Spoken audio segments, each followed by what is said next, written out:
Once again, it's the time we come up to the campfire and we have ourselves a little bit of a BitMart BrainTrust for what feels like the 7th, 9th, or 367th time. I'm your host for some reason, Matt Ryan, and I am joined, as always, by two of my favorite non-fungible humans. You know them, you love them, you hear them on the Daily Crypto Watch and Crypto Conversations. He's Nathan Simone. Yes. And back with us again. You heard the laugh. It's the infectious laugh of one of the best BitMartians out there. You know him. He is Kelechi Ibe. You more than love him. You appreciate him.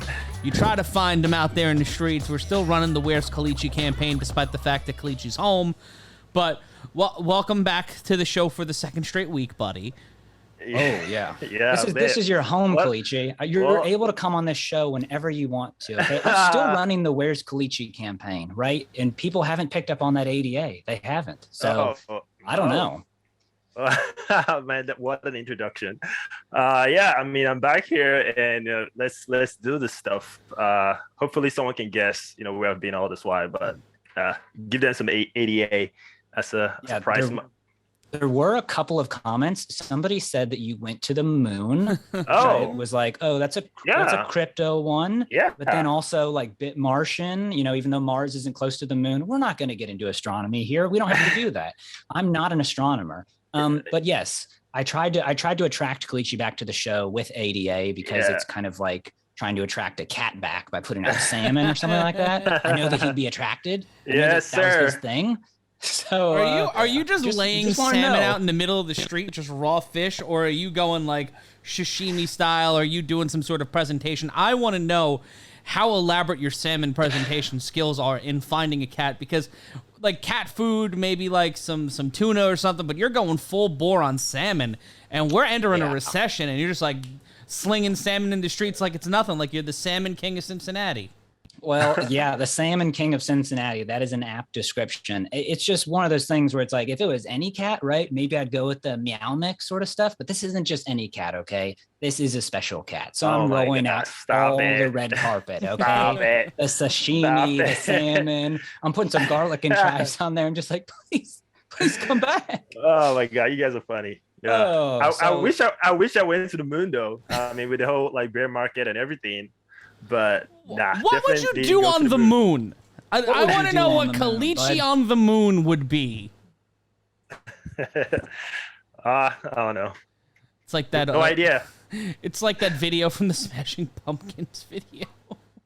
What can you do on the moon? Like, what can you do there? Just like float around and play golf. Look at the stars. Plant flags. Yeah, look at the stars. That would be nice.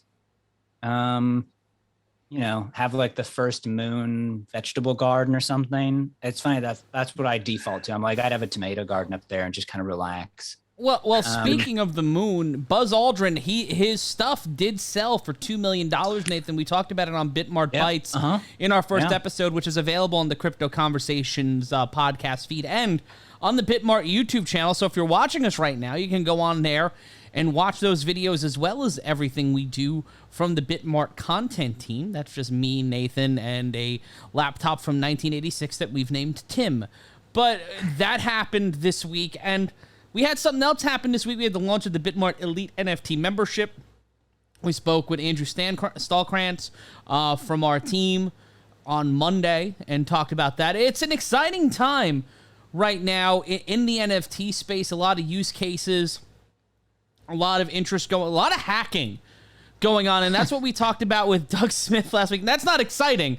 It is if you like intrigue, like if we were living inside a John Grisham novel or something like that, that would be banana pants. But not in the real world when we lost $22 million in Discord hacks just in the month of May. It's pretty ridiculous, but we talked about it with Doug Smith last week on the show, so let's not talk so much about that, but let's talk about the utility of being able to be a part of, we're seeing a lot of membership NFTs start to bounce in, and we talked about it being a use case for ticketing, and I think we're going to start seeing a lot more adoption of that in terms of membership programs. Like, imagine if your Netflix account was an NFT, which would not be great because then you can't share it with your cousin Lorraine, but if they started to see these different models come in for, you know, membership NFTs. We have the Elite NFT membership on our end as well. Is this going to become more of a common thing, or are we still 2-3 years away from major companies doing NFT memberships at a significant level? What do you think about that, Kelechi? What do you think about that? Man, like, so with membership or subscription, like that would be, especially when it comes to like big like corporations, that would be literally asking them to like redefine their entire business model. Like think about it, like most of these companies, they're publicly traded, like they have like stock shareholders that goes through their like basically their like balance sheet and everything to see how many subscribers do you have, what's the monthly revenue you're generating. So if you just introduce NFTs, like basically scrapping all that in a way, like it's going to be an entirely different like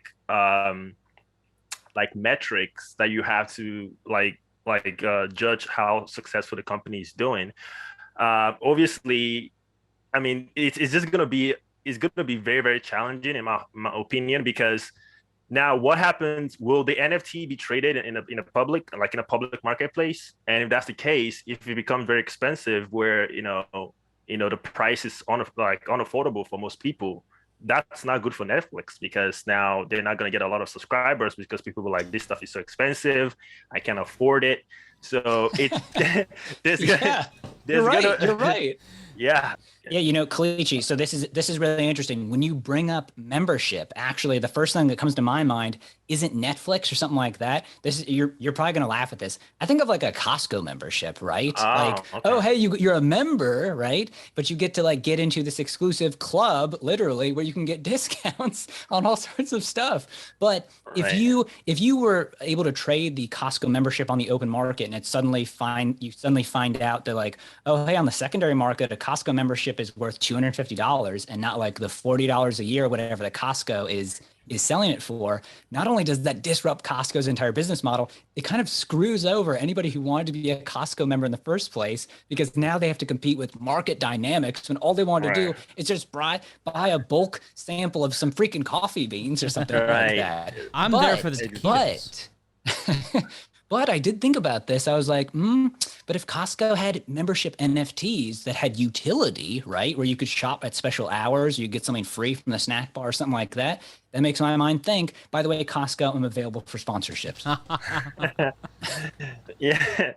Yeah, I think where NFT will play a role in those types of companies will be the verification of the fact that this is the actual owner, and you're not just maybe using someone else's like membership or card to come, like, because you can easily say, just give it to your sister or your brother, like, go use my card, and it works, right? But with NFTs, it's gonna be like, you cannot do that, because it's not tied to the blockchain to determine that you are the actual owner of that membership. So I guess when it comes to the verification of the ownership, that's where like NFTs can be applied to it. But yeah, that's just what I think about it for now. Well, I just want you to know, Kelechi and Matt, that if you ever want to use my Costco card that I don't have, you're more than welcome. But yeah, go ahead, Kelechi. No, go ahead, Matt. I was gonna say, like, the membership use case seems like one of the more functional ones, like the more logical steps in the direction of where I think NFTs are going to go outside of art. I think art's always going to play a heavy role in it. Like Damien Hirst is going to set on fire about 5,000 physical paintings because of something we heard on the Non-Fungible news last week, where he had a collection called The Currency, and he had the stakeholders vote on whether or not to literally burn the artwork the NFT was based on, or quote unquote burn the NFT. Ooh. That to me is a really interesting conversation, where you have voting shares, like in the brand new Biggie Smalls NFT that dropped this week, where one of the NFTs cost $6 million, according to one of on that marketplace, and they're allowing the voting rights for the use of the Fulton Street freestyle, which, if you're a fan of old school New York hip hop, real hip hop. It's It's basically you're having this classic freestyle from Biggie that's never been sold. Like, no one has the actual rights to it. It's owned by the Christopher Wallace estate. That's in play now to whether or not they want someone to utilize it in a commercial, like a movie or a commercial or someone's YouTube video, or actually as a song that's sold. There's a lot of different things in play there. And it feels like it's a new version of shareholding. It's a new version of ownership, of governance. And it could be a real interesting use case in a company to where NFTs are, and I think a few places are doing that right now, are selling NFTs as shares. We've seen it kind of with real estate. It's not legal in New York, but there are people who are basically buying NFTs and then using, that's acting as a front to buy the house or something along those lines. Do you guys see this as being a potential for a startup, especially maybe even sports ownership? We've talked about that in the past, like regarding season tickets and owning actual pieces of the team. That could really do a lot of good for some businesses or completely crash the value. That's a difficult question. I'm just gonna give a quick comment and then hand it off to both you and Kelechi to talk about sports, because I do think there's a lot of utility in sports. First, I'll say, if you haven't seen that Fulton Street freestyle by Biggie Smalls, I want you to open up another tab right now, okay, and go, because it's a piece of art. He is a different kind of poet. Yep. Amazing. He was only 17 years old when he did that. I'm so glad that was preserved on YouTube. It'll be interesting, though, that somebody's going to own that now, and somebody not within their family is probably going to own it. So that does lead to a lot of sort of philosophical questions of how do you want somebody's art used, right? Does the Wallace family want that used in like a Audi commercial or something like that? I don't know the answers to these questions. It is interesting that you could purchase art like that, but I suppose it's no different than owning, the Picasso family no longer owns a lot of his paintings. Other people privately own them. I'm not sure what to think about that. But Kelechi and Matt, and I think probably Kelechi first and then Matt, because I know Matt knows more about this. When I think about utility NFTs with sports, I think about, there's only a certain number of NFTs. The sports team is only so big. It's not like a ticket. It is like and it's not like a fractional ownership in the team. There may not be any profit incentive, but it's like being a special member of like, oh, you're one of the real true fans. And you get to know that you're one of the real true fans because the team only does certain stuff, such as meet and greets or events or, I don't know, airdrops for digital stuff to people that have these NFTs. And there's a certain price level attached to those NFTs. But that's what I think of when I think of utility NFTs in sports, is like, oh, it's one thing to be a fan, to watch the games, to buy the merchandise, but like when you have the NFT, you have a unique identifier that you are really in the fan club.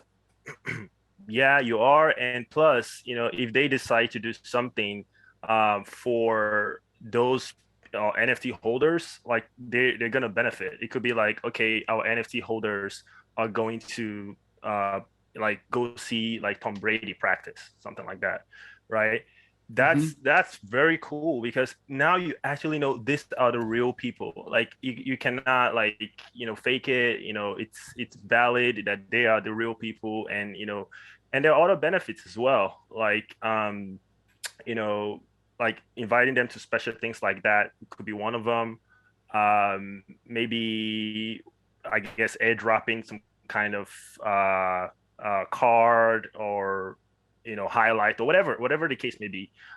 You can just treat those group of people like special, and use the NFT as a way to verify that they're actual like real fans and real holders. Yeah, no, I completely agree with that. I think that this is something that, as a person who purchased a New York Mets ticket package, having that as an NFT and having it accrue value throughout the year, whether or not the Mets are, like, you have the basement price, but then the value can be inflated depending on the record the teams are playing, kind of like a more controlled version of dynamic pricing, which is how most sports teams now price their games. It's not a flat rate for a lot of teams, especially in baseball. You can go see the Atlanta Braves play the New York Mets, But if it's a Tuesday night, the ticket's going to be lower than it is on a Saturday night or a Saturday afternoon, because more people are going to want to go to the games on the weekends. It's not just about who they're playing, it's the when they're playing. And I think when we take a look at ticketing, if we look at fan clubs, like incentives, like if you buy X amount of NFTs, those NFTs can be burned for tickets and experiences. Like there's so many different levels that you can establish that at. But I think it's going to take some time because sports fans are early adopters, but you can't do such a big change when a lot of your economy is predicated on older people and families. Because who do you see most when you're going to the movies or going to the ballpark? Yeah. It's not just people on dates. It's people that are on, family outings and things like that. And if this is a way to control costs at venues, I think that would be a huge, huge, huge boon for people. But as we get into the witching hour here on the BitMart BrainTrust, another week. I think this is our 10th episode, guys. I think it is. Yeah. It's just, 10th, 100th. We're in here for the long haul. That's it. We have gone over 150 BitMart podcasts since we launched the network. So that's been an awesome little milestone. Thank you for everybody in July making it the most listened to month in the 3 months of the BitMart podcast, and everybody playing our Earn to Win games. Shout out to Annie and everybody on the social team back at home base. Shout out to Father Elijah on the Discord. Yes, so Father Elijah on Discord is a mention, always someone we are very thankful for. But, gentlemen, we have a brand new Elite NFT membership program. And there's 10 different ways you can qualify. You need to hit 4 of those boxes.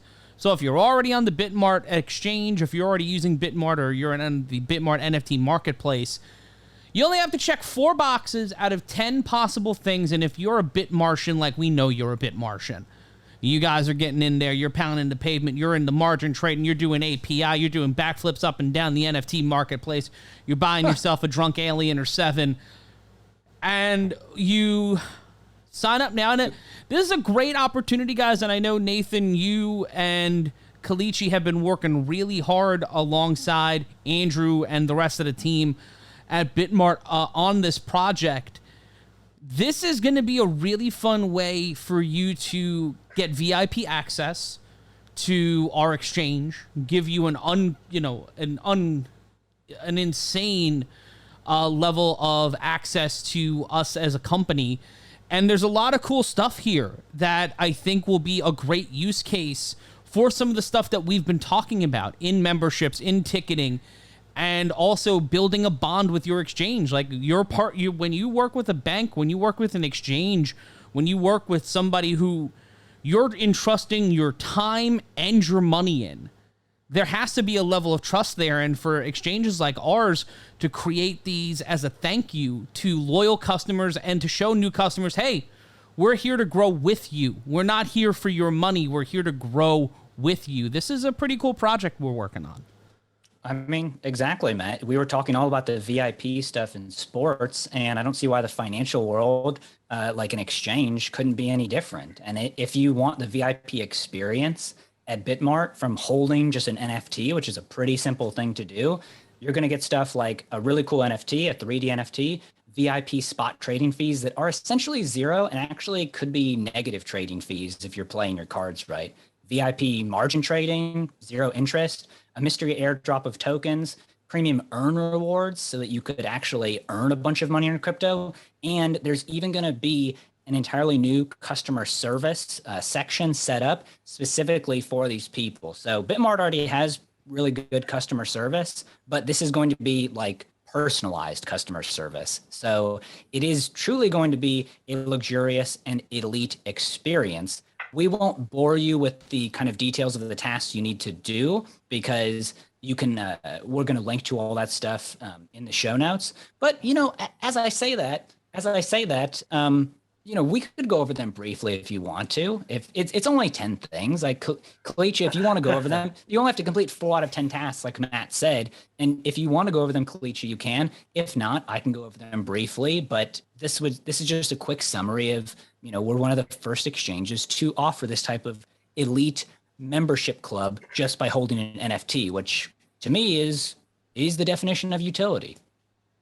Yeah, I mean, absolutely. You know, we're talking about like the whole membership thing, and this like just falls right into that, you know. And I think, you know, we're gonna see more and more like exchanges trying to like, you know, do what we're trying to do. We're kind of like the pioneers here, of actually, you, like a centralized exchange, like using NFT as a way to, I guess, give like special like benefits.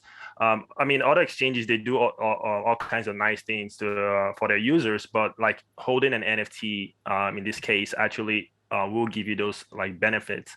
I think we're kind of one of the first to actually do that. And I mean, essentially, to I guess I don't know if I have all 10 in my head, but I know that one of them, one thing you need to do to qualify, you know, for the NFT is to, first of all, you have to create a BitMart account, and I know it's not currently open. It's not open to people who already have a BitMart account. It's for like new users. So you create a BitMart account. That's one thing you can do. I think you can refer people to. You can refer like 2 friends to also create an account and pass KYC.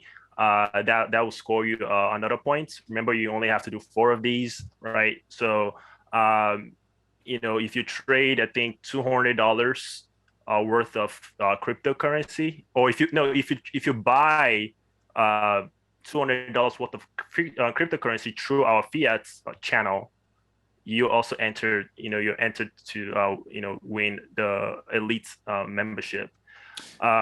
Do you have any other ones at the top of your head that you can Oh, you share? know what? I had the list in front of me, Kelechi. I was amazed that your memory was so keen. I was just like, wow, this guy's just rattling them off. I wanted to make one slight correction there, Kelechi, and that is, this is not only open to new BitMart account holders, this is actually also open to current account holders. So that just even sweetens the deal, right? Okay. Yep. No, I know. It's crazy. It's crazy. You know, it's just something to remember here. We don't have to go through all 10 of them, but like I said, and like you said, creating a new BitMart account, referring friends, making some minimum purchases, doing a minimum and spot trading volume, deposits, or just buying an NFT on the marketplace. These are all things that are going to make it easy for you to qualify during our qualifying period up to August 8th of getting this interesting exclusive and kind of first of a kind NFT. So we've already talked about the benefits. We've already talked about how it could have the utility. Instead of us trying to remember and hash out every single thing right here, we're just going to let you know that there's going to be a link down below this video, literally linking to the press release and official announcement where the information is guaranteed to be 100% correct. But Kelechi, I just want to commend you on being able to remember that stuff off the top of your head. It just shows how hard this guy has been working, okay? Right? Just shows.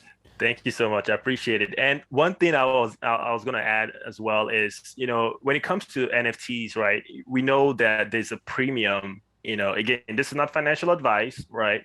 But always know there's a premium for people who like are like first in market with a particular idea or a particular like NFT product. You know, imagine, you know, if you were one of the first people to get a you know, CryptoPunk or a Bored Ape, you know, being early into these types of things. And in this case, like, we're one of the first, you know, cryptocurrency exchange, like actually using NFT as a utility. Like that's something that you're going to hear like years from now, that BitMart is one of the first, or, you know, to use NFT as a utility for a cryptocurrency exchange. So you might want to get your hands on some of these. I do expect that. Yes, I do expect that in the future, when this becomes commonplace, I'll be able to look back and be like, oh, I remember when BitMart did that. Yeah. And I know because I helped do some stuff with it. Maybe not as much as Kelechi or the product team. Thank you, everybody there. Product team, shout out to Tiff. Great smile. Yeah.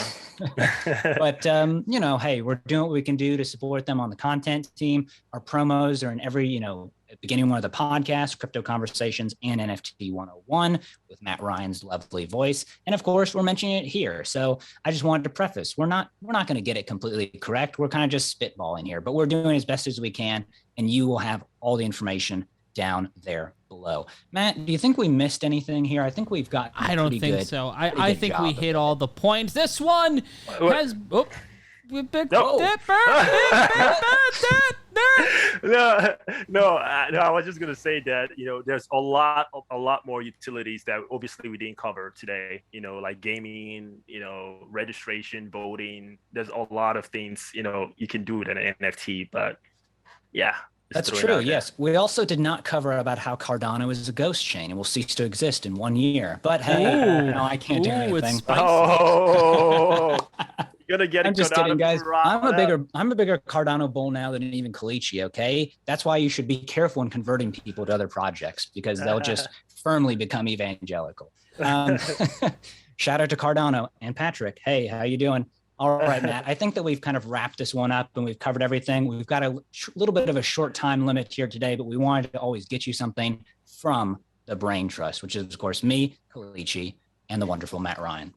Oh, I'm not so. I'm one. I'm not Durful, but I'm getting Durful.